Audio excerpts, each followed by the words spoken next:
c'est la logique selon le Seigneur.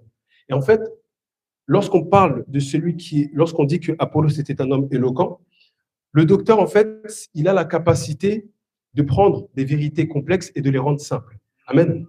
Parce qu'en fait, un docteur, souvent, on pense que le docteur, c'est celui qui va dire les choses compliquées. Il va chercher les choses, effectivement, qui sont complexes, difficiles, mais il va le diffuser de manière simple. Parce qu'en fait, le but, c'est que l'enseignement parle à tous. Amen.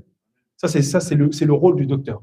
Donc, lorsqu'on parle de l'éloquence, c'est aussi l'aspect rationnel. Et on voit aussi le Seigneur, lorsqu'il enseignait la foule, comment dirais-je, lorsqu'il enseignait tout simplement, il utilisait aussi également les paraboles, les choses concrètes de la vie pour pouvoir transmettre le message. Amen. Donc, c'est vraiment cet aspect-là.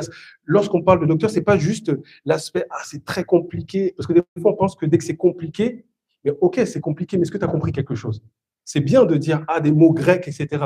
Mais en fait, le mot grec, il doit servir à quelque chose. Beaucoup de gens vont utiliser mots grecs, mots hébreux, etc. C'est bien, mais en fait, si c'est pour faire perdre l'auditoire, ça ne sert à rien en vérité. Il faut que le docteur puisse transmettre le message, rendre les choses difficiles à comprendre, enfin, de prendre les choses difficiles et de les rendre simples. Donc, c'est pour ça qu'on parle de logos, la logique. C'est en fait le Seigneur lui-même, il parle au cœur. Donc, ça, c'est la première des choses. On parle aussi également, donc, il était,